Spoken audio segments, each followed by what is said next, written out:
Hello, vermicelli കൊണ്ട് നിങ്ങൾ ഇതുപോലൊരു ഉപ്മാവ് ഉണ്ടാക്കിയിട്ടുണ്ടോ? ഇല്ലെങ്കിൽ ഒന്ന് ഉണ്ടാക്കി നോക്കണം കേട്ടോ. അടിപൊളി ടേസ്റ്റുള്ളൊരു ഉപ്മാവാണ്. കുട്ടികൾക്കും മുതിർന്നവർക്കൊക്കെ ഒരുപോലെ ഇഷ്ടപ്പെടുന്ന ഒരു ഉപ്മാവാണ് കേട്ടോ അത്. അപ്പോൾ ഇതെങ്ങനെ ഉണ്ടാക്കുന്നത് നമുക്കൊന്ന് കണ്ടാലോ?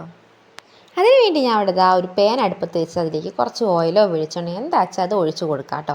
എന്നിട്ട് അതിലേക്ക് കുറച്ച് കടുകും കൂടെ ഇട്ടിട്ട് അതൊന്ന് പൊട്ടിച്ചെടുക്കാം. എന്നിട്ട് ആ കടുകൊക്കെ പൊട്ടി വരുന്ന സമയത്ത് നമ്മൾ ചെറുതാക്കി കഴിഞ്ഞാൽ നമ്മുടെ സവാളയില്ലേ, കുറച്ച് സവാള അതെടുത്തിട്ട് നമുക്ക് നമ്മുടെ ഈ എണ്ണയിലേക്ക് ഇട്ട് കൊടുത്തിട്ട് നല്ലപോലെ തന്നെ ഒന്ന് വഴറ്റിയെടുക്കാം കേട്ടോ. അതൊന്ന് വഴന്ന് വന്ന് കഴിഞ്ഞാൽ പിന്നെ അതിലേക്ക് നമുക്ക് ഒരു സ്പൂണ് ഉഴുന്നിട്ട് കൊടുക്കാം കേട്ടോ. ഉഴുന്നിട്ട് കൊടുത്തിട്ടുണ്ടെങ്കിൽ നമ്മൾ കഴിക്കുന്ന സമയത്ത് ഈ ഉഴുന്ന് കടിക്കാൻ കിട്ടുമ്പോൾ ഒരു പ്രത്യേക ടേസ്റ്റാണ് കേട്ടോ.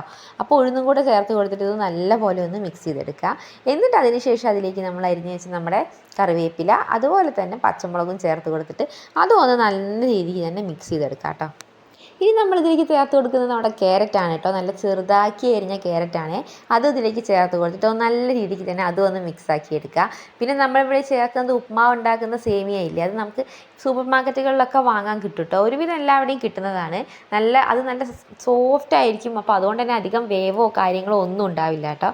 അപ്പോൾ അതാണ് നമ്മൾ ചേർത്ത് കൊടുക്കുന്നത്. ഇനി നമ്മളിത് ആ ക്യാരറ്റൊക്കെ ഒന്ന് വഴറ്റി കഴിഞ്ഞിട്ടുണ്ടെങ്കിൽ അതിലേക്ക് നമ്മുടെ കടല ഇട്ട് കൊടുക്കുക. നിലക്കടലയില്ലേ, അത് നിങ്ങൾക്ക് തൊലി കളഞ്ഞിട്ടോ അല്ലാതെയോ ചേർത്ത് കൊടുക്കുക കേട്ടോ. ഞാൻ അവിടെ കുറച്ച് തൊലി കളഞ്ഞതും കുറച്ച് തൊലി കളയാതെയോ ചേർത്ത് കൊടുത്തിരിക്കുന്നത്. തൊലി കളഞ്ഞിട്ടില്ലെങ്കിലും കഴിക്കാൻ നല്ല ടേസ്റ്റാണ് കേട്ടോ. അപ്പോൾ അതും ചേർത്ത് കൊടുത്ത് നല്ലപോലെ ഇളക്കിയിട്ട് പിന്നെ ആവശ്യത്തിന് ഉപ്പ് ഇട്ട് കൊടുത്തിട്ട് അതും ഒന്ന് മിക്സ് ചെയ്ത് കൊടുക്കുക. ഇനി നമുക്കിതിലേക്ക് എത്രയാണോ വെള്ളം ആവശ്യം ആ വെള്ളം നമുക്കിതിലേക്ക് ചേർത്ത് കൊടുക്കാം കേട്ടോ. ഇനി അതിലേക്ക് കുറച്ച് മഞ്ഞൾപ്പൊടി ചേർത്ത് കൊടുക്കുന്നുണ്ട്. ഒരു പിഞ്ച് അളവിൽ മാത്രം മഞ്ഞൾപ്പൊടിയായിട്ട് ഇട്ട് കൊടുക്കുന്നത്. ഒരു കളർ കിട്ടാനാണ്. അത് നിങ്ങൾക്ക് വേണമെങ്കിൽ ചേർത്താൽ മതി, അല്ലെങ്കിൽ നിങ്ങൾക്ക് അത് സ്കിപ്പ് ചെയ്യുക. പക്ഷേ ഇട്ട് കൊടുത്താൽ നല്ല രസമാണ് കാണാൻ, കളർ കിട്ടുക. അപ്പോൾ ഈ ഒരു സേമിയയാണ് നമ്മളിതിലേക്ക് ചേർത്ത് കൊടുക്കുന്നത്. കൈ വെച്ച് ജസ്റ്റ് ഒന്ന് പൊടിച്ചെടുക്കുക കേട്ടോ. എന്നിട്ട് വെള്ളം തിളച്ച് വരുമ്പോൾ അതിലേക്ക് നമുക്ക് ഈ സേമിയ ഒന്ന് ഫുള്ളായിട്ടൊന്ന് ഇട്ട് കൊടുക്കുക. എന്നിട്ട് ഇതൊന്ന് നല്ലപോലെ മിക്സ് ചെയ്ത് കൊടുത്ത ശേഷം നമുക്കിതൊന്ന് അടച്ച് വെക്കാം കേട്ടോ. അടച്ച് വെച്ചിട്ട് ഒരു 10 മിനിറ്റ് ലോ ഫ്ലെയിമിലിട്ടിട്ടാട്ടോ നമ്മളിതൊന്ന് വേവിച്ചെടുക്കുന്നത്. നമ്മൾ അടച്ച് വെച്ചൊരു 10 മിനിറ്റ് ലോ ഫ്ലെയിമിൽ പിന്നെ തുറന്ന് നോക്കുമ്പോൾ തന്നെ നമ്മുടെ ഉപ്മാവ് നല്ല രീതിക്ക് സെറ്റായിട്ടുണ്ടാവും. അപ്പോൾ നമുക്കൊന്ന് അടച്ച് വെച്ച് കൊടുക്കാം.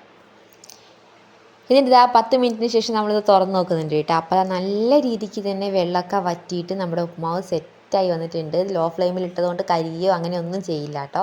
എന്നിട്ട് അതൊന്ന് ഇളക്കി യോജിപ്പിച്ചിട്ട് നമുക്ക് ഇനി ഗ്യാസ് ഓഫ് ആക്കിയിട്ട് വാങ്ങാം കേട്ടോ. കാരണം തണുത്ത് കഴിഞ്ഞിട്ടുണ്ടെങ്കിൽ ഇത് നല്ല രീതിക്ക് തന്നെ വിട്ട് വരും.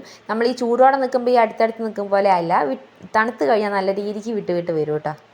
ഇതിൽ കടലയൊക്കെ ചേർത്തത് കൊണ്ട് തന്നെ കഴിക്കാനും അടിപൊളി ടേസ്റ്റാണ്. അപ്പോൾ നിങ്ങൾ ഈ ഒരു രീതിയിൽ ഉണ്ടാക്കി നോക്കിയിട്ടില്ലെങ്കിൽ തീർച്ചയായും ഉണ്ടാക്കി നോക്കണം കേട്ടോ. കുട്ടികൾക്കും മുതിർന്നവർക്കൊക്കെ ഒരുപോലെ ഇഷ്ടപ്പെടും. ഒരു അടിപൊളി ടേസ്റ്റുള്ള ഉപ്മാവാണ്. നമുക്ക് വളരെ പെട്ടെന്ന് തന്നെ ഉണ്ടാക്കിയെടുക്കും ചെയ്യാം കേട്ടോ. അപ്പോൾ നിങ്ങൾക്ക് ഈ വീഡിയോ ഇഷ്ടപ്പെട്ടാൽ ഒന്ന് ലൈക്ക് ചെയ്യുക. അതുപോലെ തന്നെ നമ്മുടെ ചാനലിൽ കുറേ കുട്ടി വീഡിയോസ് ഉണ്ട്. അതൊക്കെ ഒന്ന് കാണാൻ വേണ്ടി നമ്മുടെ ചാനൽ സബ്സ്ക്രൈബ് ചെയ്ത് കൂടണേ. അപ്പോൾ ടാറ്റാ.